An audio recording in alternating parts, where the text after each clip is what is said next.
Peace and prosperity, everyone. Brandon here with the Structure K9 Academy, and welcome back to the channel. So, got another great reaction video for you today. Honestly speaking, this is probably, if I had to say so, this is probably one of the best videos that I've reacted to so far.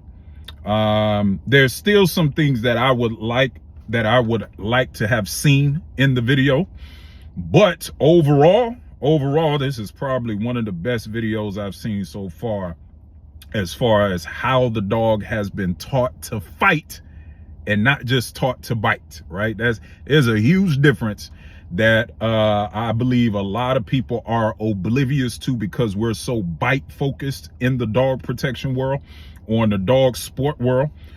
We lack I don't want to say the ability, but we lack the what's the word I'm looking for? We lack the focus on teaching the dog how to effectively fight a human, specifically multiple humans, right?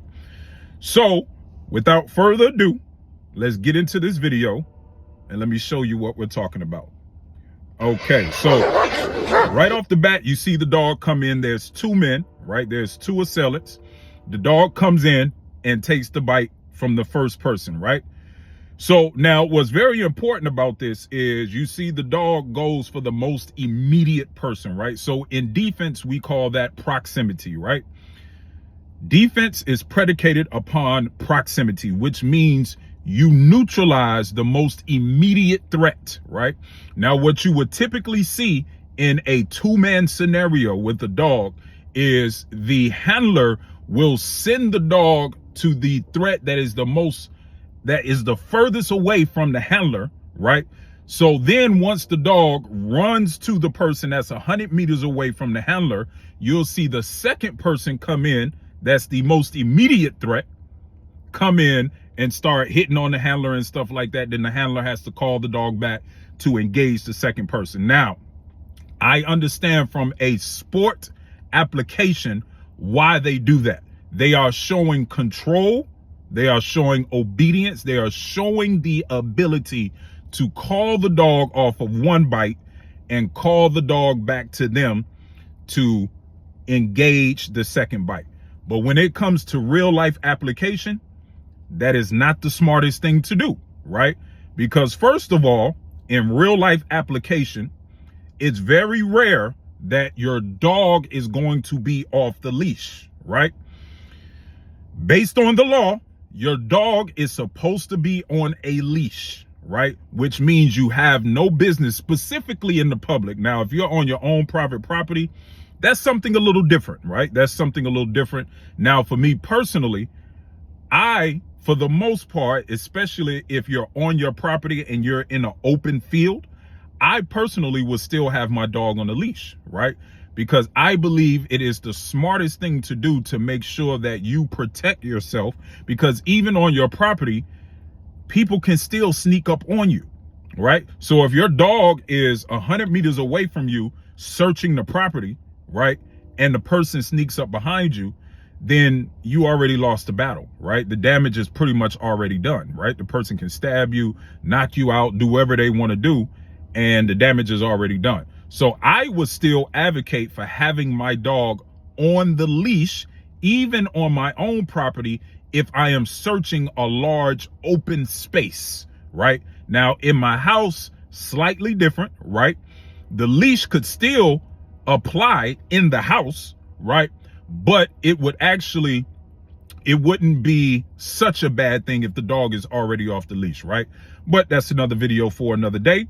But I would like to see the handler handling the dog in this situation as opposed to the dog being on its own. Now, again, I understand why the dog fighting on its own could be a good application, right? It shows that the dog is confident in that scenario to be able to fight two people on its own, right?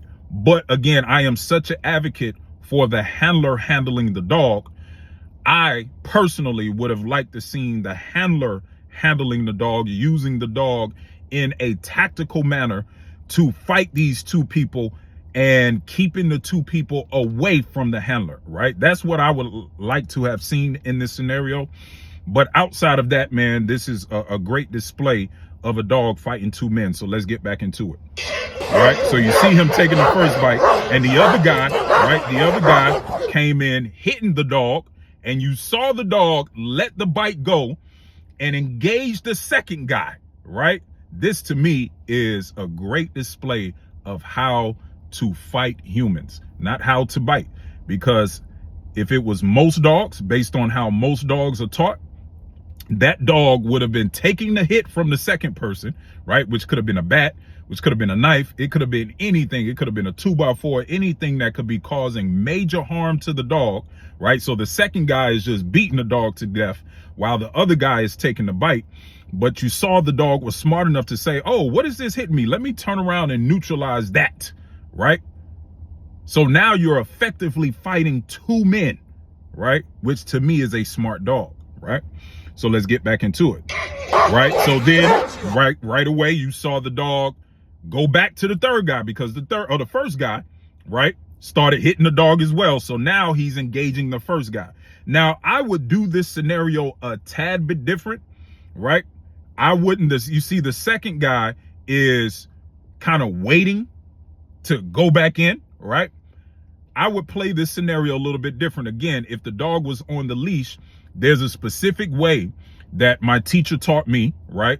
Long live Master Teacher Gypsy Stratton, to where you strategically teach the dog how to maneuver between two guys, right? Which doesn't allow anybody to come in and cause any harm to the dog or to the human. And then if one person crosses a threshold, right? Proximity. Again, defense is predicated upon proximity.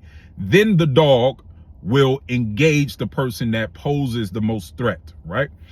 But again, that's not to negate what we're looking at here, right? The thing I love about this video is the dog is smart enough, or he's been taught to let go of a bite, not be so bite focused, right?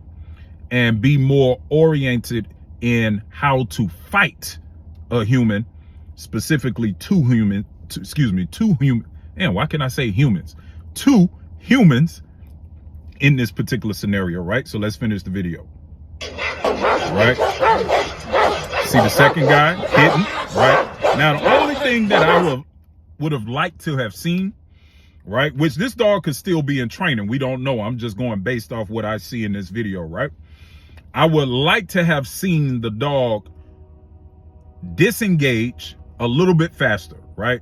So you see that the guys are having to hit 2, 3, 4 times, right? At the most, I would like to see the dog disengage on the bite after the most 2 hits, right? Because realistically speaking, right, the dog has, the more damage the dog takes, the lower the probability that the dog is going to survive and be able to fight two humans effectively, specifically in this kind of scenario where we're not using the dog as a deterrent, so to speak, with the intent to engage, right? I have to say that because you're going to get a whole lot of detractors that, you know, they don't listen to what I'm saying. They're just looking at me and looking to be a detractor of anything, looking for the littlest thing to debate, as opposed to listening holistically to what I'm saying, specifically because they don't like me, right? So I have to make sure that I leave as little room as possible for a troll to come in and say anything stupid, right? So I'm not saying that the dog is only a deterrent. I'm saying that the first thing that we want to use the dog for, specifically in any situation when you have someone coming in to harm you, is to do your best to use your dog as a deterrent so your dog doesn't have to bite. That doesn't mean that the dog is not able and not willing to bite. The bite is the absolute last thing when it comes to defense, right? It is the last thing, right? So what I'm saying is, what I would like to see this dog do is disengage faster so it doesn't take as much damage, right? Now, you're not going to be able to stop the damage, but you want to mitigate, right, or decrease the amount of damage that your dog is going to get in a situation like this. So, you know, the dog is taking a little bit longer than I would personally like, right? But again, this dog could still be in training. So anyway, let's finish the video. Yeah. So now, and that's the end of the video. So now you see the handler come in, right? And what's looking like he's going to call the dog out, right? So what I would have liked to seen, especially if the dog is already off the leash, I would have liked to seen I would have liked to see the handler stay away. Again, I'm talking purely in defense. I know this is an exercise for the dog, right? Again, I'm trying to give you guys a picture of what I teach, right? When I am working with my protection client. My number one thing is to keep the client away from the danger.